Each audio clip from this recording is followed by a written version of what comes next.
కొన్నిసార్లు తాకట్టు కన్నా అమ్మకమే మేలు కదా. Value gold 9477894778. నమస్తే, కిరణ్ టీవీ లైవ్ ప్రేక్షకులకి స్వాగతం. ప్రస్తుతం మనతో పాటు ఉన్నారు వైబ్రెంట్ విజయ గారు.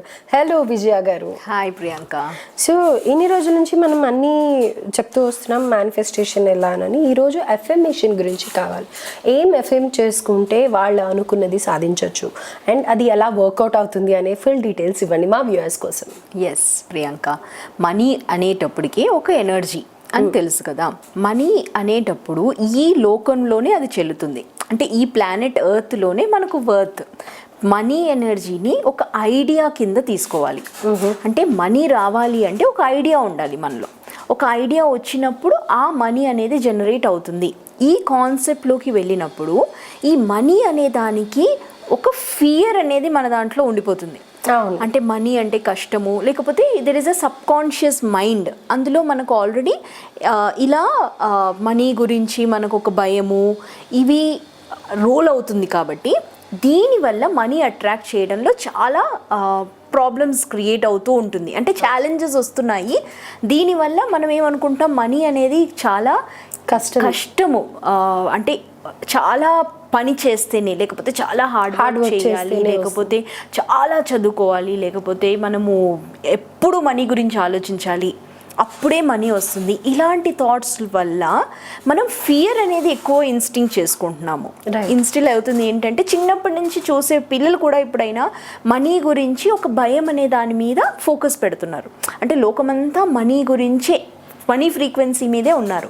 అయితే ఇది ప్రాబ్లమ్ ఓరియంటెడ్లో పెట్టకుండా మనం సొల్యూషన్ ఓరియంటెడ్లో పెట్టాలి. సో మనీ ఎనర్జీని ఎలా అట్రాక్ట్ చేయాలి అడుగుతున్నారు కాబట్టి, మనీ ఎనర్జీని అట్రాక్ట్ చేయడానికి మన సబ్ కాన్షియస్ మైండ్లో వర్క్ అవ్వాలి.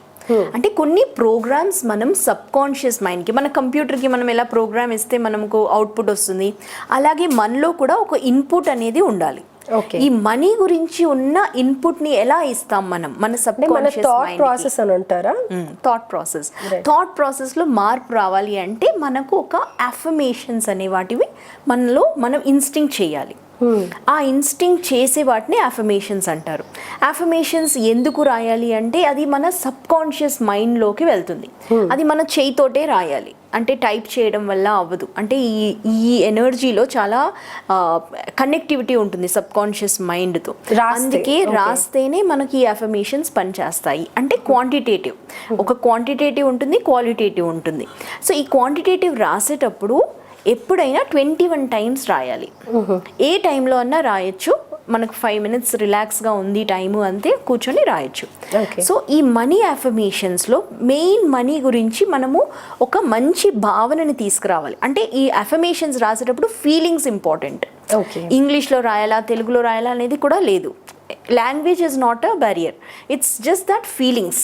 ఆ ఫీలింగ్స్ అనేది రావాలి. మనీ లోపల ఉండే ఫియర్, బ్లాకేజెస్ అంతా పోవాలి అని అంటే కనుక ఫియర్ తీసేసి దాని గురించి పాజిటివ్ గా ఆలోచిస్తూ రాయాలి అని అంటారు. 21 times ఏం రాయాలి? So best easy one affirmation ఇస్తాను. Money is my best friend. Okay.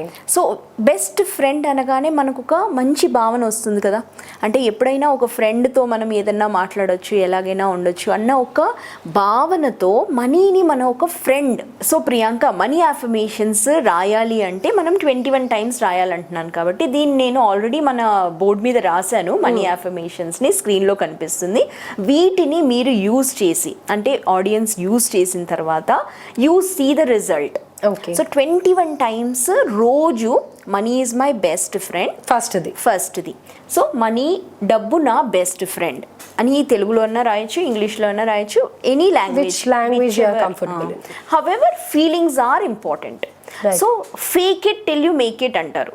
So ఎంత ఇదిగా రాయాలంటే మనీ నా బెస్ట్ ఫ్రెండ్ కాదు అన్న వాళ్ళు కూడా రాయాలి. అంటే అంత హ్యాపీగా రాస్తూ ఉన్నప్పటికే ఎక్కడి నుంచో అట్రాక్ట్ అయ్యి, అంటే హౌ అండ్ వెన్ అనేది తెలియదు కానీ అట్రాక్ట్ అవ్వడం, మనీ మన దగ్గరికి రావడం మొదలవుతుంది. మనీ అనే ఎనర్జీని మనం అట్రాక్ట్ చేయగలుగుతాము. నెక్స్ట్ ఇస్, నేను కోరుకున్న మరియు అవసరమైన ప్రతిదీ ఇచ్చిన యూనివర్స్కి కృతజ్ఞతలు. అంటే మెయిన్ ఏంటంటే మనం మనీ దేనికోసం వాడుతున్నాము, మన వాంట్స్ కోసము, మన నీడ్స్ కోసము.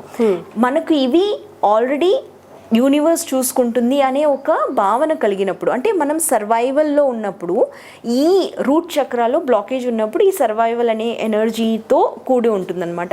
ఈ అఫర్మేషన్స్ రాయడం వల్ల ఆ బ్లాకేజ్ అనేది తొలగిపోతుంది. రైట్. మనకు తెలియకుండానే మనలో ఒక భావం కలుగుతుంది, మనీ ఇప్పటి వరకు మనీ నాతో ఉంది కదా, ప్రస్తుతం ఉన్నప్పుడు నాకు ఫ్యూచర్లో కూడా మనీ ఉంటుంది అనే ఒక గట్టి నమ్మకం కలుగుతుంది ఈ అఫర్మేషన్స్ రాయడం వల్ల. సో ఈ అఫర్మేషన్స్ని రాస్తూ మీరు మీ థాట్ ప్రాసెస్ని మారుస్తున్న కొద్దీ, అంటే రాస్తున్న కొద్దీ మీకే ఆ అఫర్మేషన్స్ ఆ సెల్ఫ్లోనే మీకు అర్థమైపోతుంది. అంటే ఎక్స్పీరియన్సెస్ ఎలా వస్తాయంటే మనీని అట్రాక్ట్ చేసే విధంగా మారుతుంది మీ ఎన్విరాన్మెంట్. దానితో మీరు కనెక్ట్ చేయొచ్చు, అంటే యూనివర్స్ మీ మాట వింటుంది అని తెలుస్తుంది. Okay. And also vibrations makes the change. ఎప్పుడూ ఒకేలా ఉండకుండా మీరు ఒక్కసారి ఈ వైబ్రేషన్ని చేంజ్ చేసి చూడండి. Once you change the vibration me experience మారిపోతుంది. రైట్. సో అది రాసేటప్పుడు 21 టైమ్స్ మీరు ఏవైతే బోర్డు మీద చూపించారో అవి మన ఓన్ లాంగ్వేజ్లో రాస్తే కనుక డెఫినెట్గా ఆ చేంజ్, ఆ మనీ బ్లాకేజెస్ ఏవైతే ఉన్నాయో అవి పోతాయి అని అంటారు. Right. Thank you so much Vijaya గారు. Thank you Priyanka. Thank you.